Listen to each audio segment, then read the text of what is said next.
See, right now, if I tell you, or if you're not me, let's say your dean tells you, from tomorrow all of you what kind of clothes you should wear, immediately there'll be protests in the college. If your dean goes further and says, everybody must eat only 4 idlis in the morning, if your dean tells you everybody should get up at 5 o'clock in the morning, let's say he put 10 different rules like this, physical things to do, you will think he is trying to convert you into slaves and you will shout and scream for your freedom, isn't it? But look at yourself and see, right now, somebody else, if they determine what should happen around you, you feel like a slave. But right now, somebody else is determining what should happen within you. Is this not slavery? Somebody can decide whether you're happy or unhappy. Is this not slavery? Somebody can decide whether you will be a pleasant human being or an unpleasant human being. Is this not slavery? What happens within you, somebody else determines. This is the worst form of slavery, isn't it? Isn't it so? It is just that because everybody is like that, it seems to be normal. It is not. It is not normal. Just because everybody is like that, it does not become normal. This human being, life around you will not happen, will never happen 100% the way you want it. And it should not happen. Because if everything happens the way you want it, where do I go? I'm very happy it's not happening your way And now that you're a student, you're still a student, I believe about 60–70% is happening your way. When you get married, the percentage will get reversed.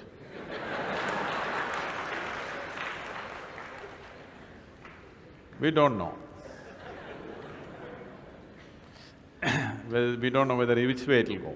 So if life around you will never happen 100% the way you want it, and it should not. Unless you're living with machines, life will not happen and even those machines will freak on you, isn't it? And the machines troubling you every day for something or the other, they do. So, outside will never happen 100% the way you want it, and if your happiness or your joyfulness, or let's not use all these so many words, essentially it is pleasantness versus unpleasantness. For pleasantness we have many names, we call it peace, happiness, joy, bliss, ecstasy. For unpleasantness we have many names, stress, anxiety, fear, tension, whatever else, madness, whatever. Pleasantness versus unpleasantness.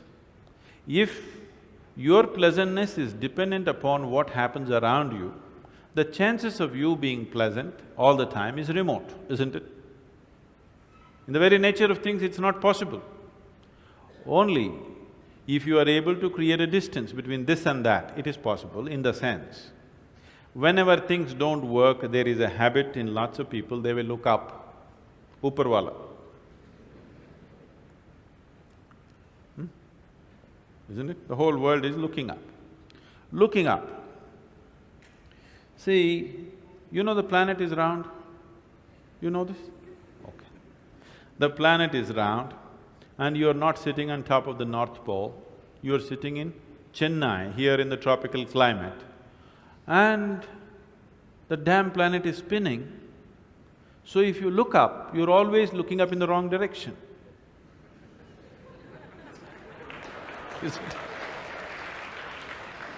You're invariably looking up in the wrong direction, isn't it so?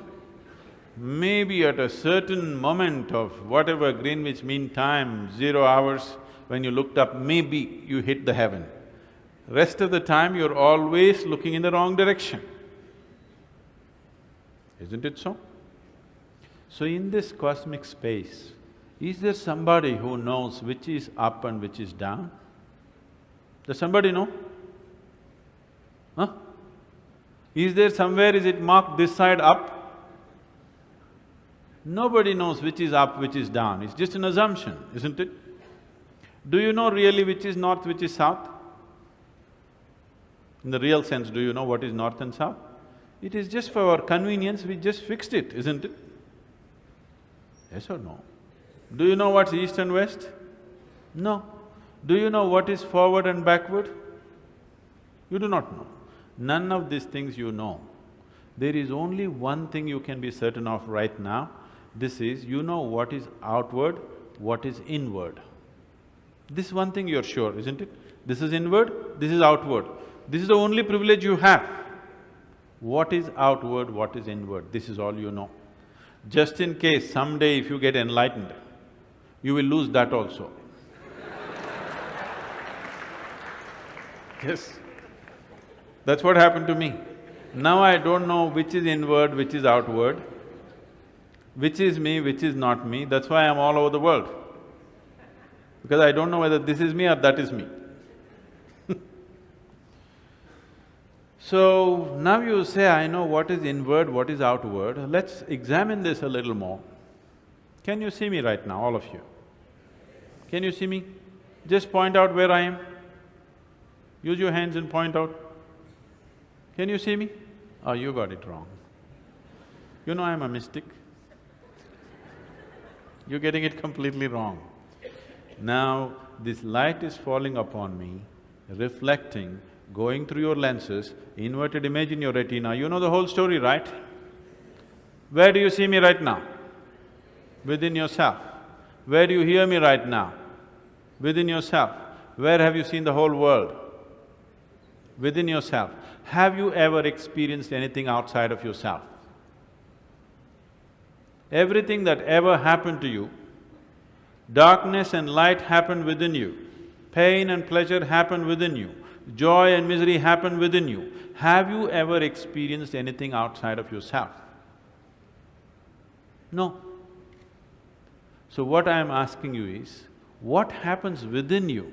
Who should determine how it should happen?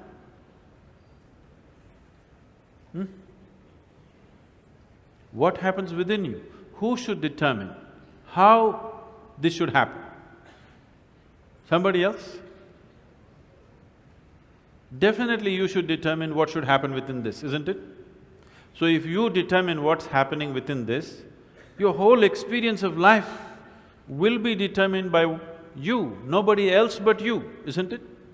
The events around you may not be determined by you, but how your experience of life is on this planet is 100% determined by you if you take charge of this.